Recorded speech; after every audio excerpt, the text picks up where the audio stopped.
मेरा नाम मधु है। घर में मम्मी पापा और मैं रहते थे। एक दिन अचानक फ़ोन आया कि बुआ के लड़के का एक्सीडेंट हो गया है। तो मम्मी पापा तुरंत चल दिए। मेरे एग्ज़ाम आने वाले थे, इसलिए मैं नहीं गई। घर पर मैं अकेली ही थी। उस दिन मौसम भी अलग रंग में था। रुक रुक कर बारिश हो रही थी। बिजली चमक रही थी। थोड़ा अजीब सा मौसम हो गया था, परंतु मैं खुद को दिलासा दे रही थी, बस एक ही रात की तो बात है, मैं रह लूँगी।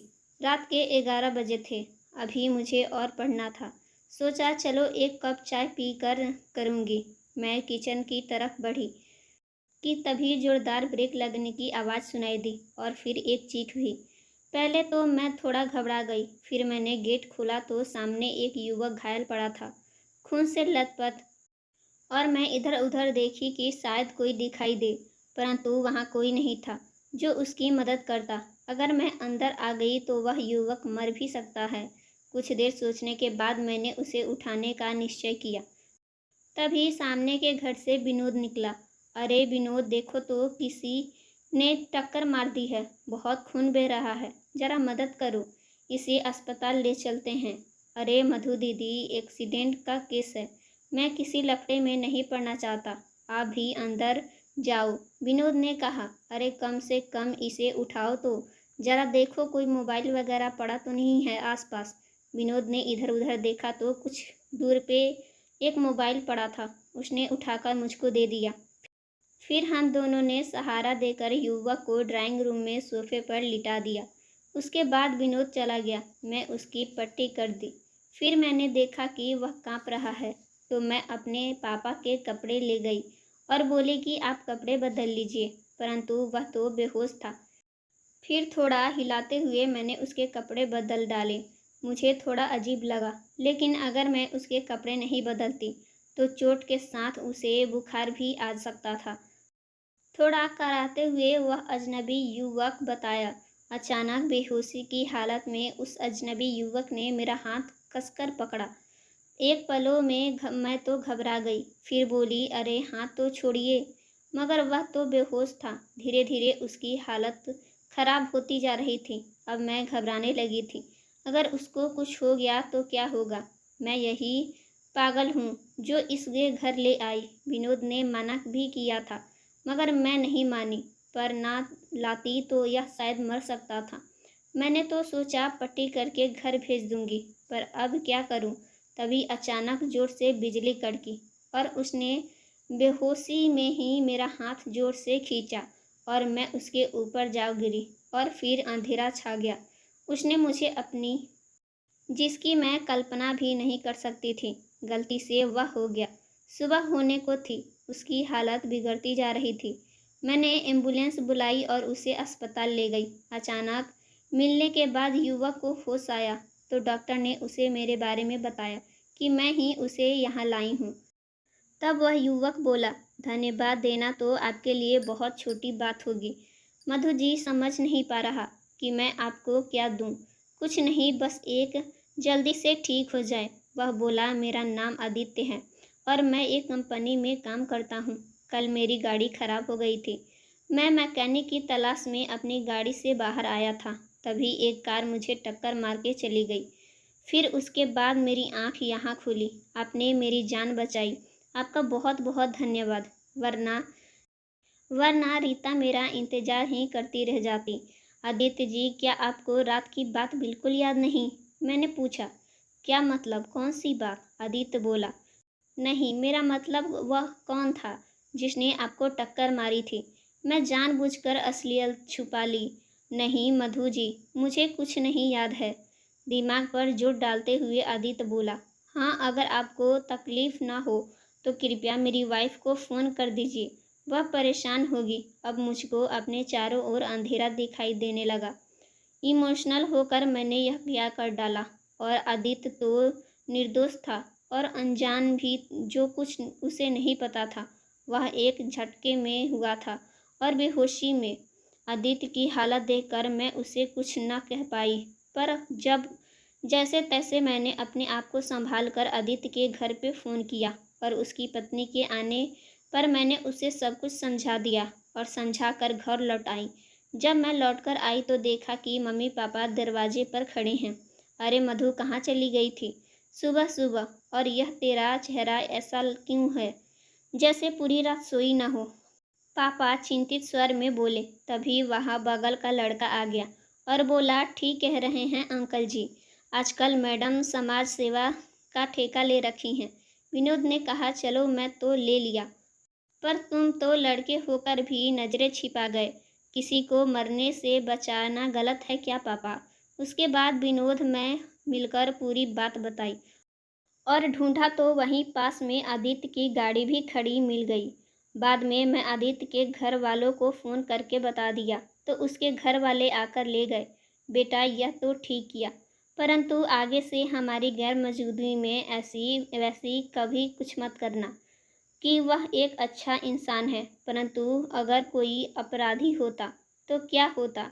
पापा बोले, अरे अब छोड़िए, अंत भला तो सब भला। वैसे भी यह पूरी रात की जगी हुई है। मम्मी बोली, चलो बेटी, चाय पीकर थोड़ी आराम कर लो।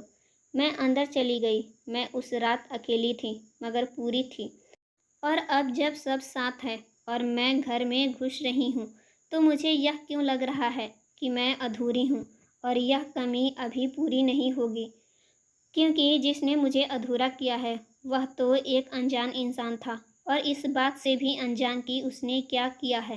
धीरे धीरे 1 महीना बीत गया। उस दिन मुझे लड़के वाले देखने आए थे। मम्मी पापा उन लोगों से बातें कर रहे थे। चाय नाश्ता चल रहा था। लड़का डॉक्टर था। परिवार भी सुलझा हुआ था। राहुल बेटा, तुमने तो कुछ खाया ही नहीं, कुछ तो ले लो, मेरे पापा बोले। बहुत खा लिया अंकल, राहुल ने जवाब दिया। भाई साहब, अब तो मधु को बुला दीजिए, राहुल कब से इंतजार कर रहा है। थोड़ा मुस्कुराकर राहुल की मम्मी बोली। नहीं मम्मी, ऐसी कोई बात नहीं है, राहुल बोला। अरे मधु की माँ, अब तो सचमुच बहुत देर हो गई है, अब तो मधु को ले आओ, मम्मी अंदर आकर बोली। मधु, अब कितनी देर होगी, सब इंतजार कर रहे हैं। बस हो गया मम्मी, चलिए, मैं बोली, और फिर मैं और मम्मी ड्राइंग रूम की तरफ बढ़ने लगे। अचानक मुझे लगा कि सब कुछ गोल गोल घूम रहा है और बेहोश होकर गिर पड़ी। हर तरफ सन्नाटा छा गया कि क्या हुआ। मेरे पापा और सब लोग मेरी तरफ बढ़े तो राहुल बोला कि हटिए अंकल, मैं देखता हूँ। अगर उसने जैसे मेरी नस देखी तो उसके चेहरे का भाव बदल गया। हर कोई जानना चाहता था कि क्या हुआ। राहुल ने मुझे उठाकर पलंग पर लिटा दिया और फिर मेरे चेहरे पर पानी के छींटे डाले। मुझे थोड़ा होश आया। मैं उठने की कोशिश की तो राहुल बोला, लेटी रहो। मुझे क्या हो गया अचानक पता नहीं। मैंने कहा, कुछ खास नहीं, थोड़ी देर आराम करो, कहकर राहुल ने एक इंजेक्शन लगा दिया। अब सबको बेचैनी होने लगी। आज तौर पर मेरे पापा को यह बोले, राहुल कुछ खास नहीं अंकल, थोड़ी कमजोरी है और नए रिश्ते को लेकर टेंशन तो हो ही जाती है। अब सब कुछ ठीक है। क्या मैं मधु से अकेले में बात कर सकता हूँ? क्यों नहीं बेटा, मेरे पिता बोले। मैं कुछ असमंजस में थी और सोच रही थी कि क्या हुआ। तभी कमरे में राहुल ने प्रवेश किया। उसे देखकर मैं कुछ संकोच करके बोली, पता नहीं क्या हुआ राहुल। बस कमरे में आई और सब कुछ धुंधला दिखने लगा और मैं बेहोश हो गई।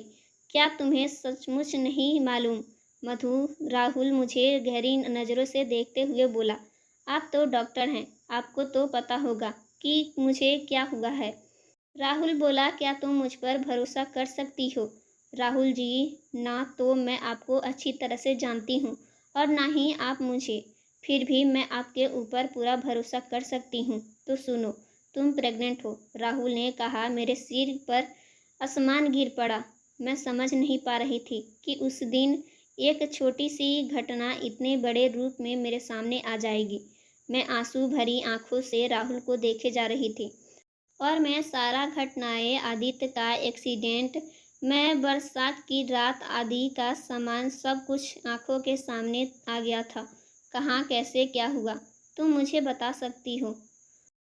बेशक हमारी शादी नहीं हुई है, पर मैं तुम्हें धोखा नहीं दूंगा, उस धोखेबाज की तरह जो तुम्हें बीच मझधार में छोड़ के चला गया।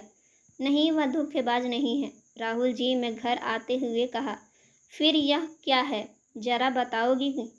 मैंने राहुल को पूरी बात बताई, फिर बोली मैं तो उसे एक हादसा समझ के भूल गई थी, पर यह इस रूप में मेरे सामने आएगा मैंने सोचा भी ना था। अब क्या होगा? राहुल जी कुछ नहीं होगा। जो कहता हूँ ध्यान से सुनो। सामान्य होकर बाहर आ जाओ। राहुल बाहर आया तो सब इंतजार कर रहे थे, खास तौर पर मेरे पापा और राहुल की। कही क्या फैसला है? क्या आपको मेरी लड़की पसंद है? जी पापा जी, राहुल मुस्कुराते हुए बोला। भाई मियाँ बीबी राजी तो क्या करेगा काजी, राहुल के पापा हंसते हुए बोले। पापा जी एक बात कहनी थी, राहुल ने संकोच करते हुए कहा। क्या? मेरे पापा कुछ घबराते हुए बोले। पापा जी आप डर क्यों रहे हैं? बस इतना कहना है कि जितनी भी रस्म है, शादी सहित सब रस्में 1 महीने में कर दीजिए। पर 1 महीने में हम पूरे तैयारी कैसे करेंगे बेटा? कुछ और समय दे दो। बात यह है पिताजी, मुझे आगे की पढ़ाई के लिए विदेश जाना है, तो मैं सोच रहा हूँ इस बीच में ही शादी भी निपट जाए, ताकि मधु भी मेरे साथ चले। सबने कहा ठीक ही कह रहा है राहुल। क्यों? राहुल की माँ, राहुल के पापा बोले। जैसा आप लोग ठीक समझे। अमान्य भाव से राहुल की मम्मी बोली। इस तरह चट मंगनी पट ब्याह करके मैं और राहुल हनीमून पर जा रहे थे। मैं बहुत भावुक थी। मैंने राहुल से कहा, आपने न सिर्फ मेरी इज्जत बचाई, बल्कि मेरे पूरे परिवार की भी इज्जत बचाई। मुझे उनकी नज़रों से गिराने से बचा लिया। मैं आपका यह एहसान कभी नहीं भुला पाऊंगी। तब वह बोले, मधु अब आपके दिमाग पर कोई बोझ मत रखो। जो कुछ हुआ उसमें ना तुम्हारी गलती है और ना ही उस अनजान आदमी की। इस छोटी सी जान की भी कोई गलती नहीं है, इस दुनिया में जो अभी आई भी नहीं है। अब यह जो भी है, आएगा या आएगी, वह मेरा ही अंश होगा। राहुल की बात सुनकर मैं उनके गले लग गई। दोस्तों कहानी कैसी लगी कमेंट में ज़रूर बताएं। वीडियो पसंद आई हो तो लाइक करें और चैनल को भी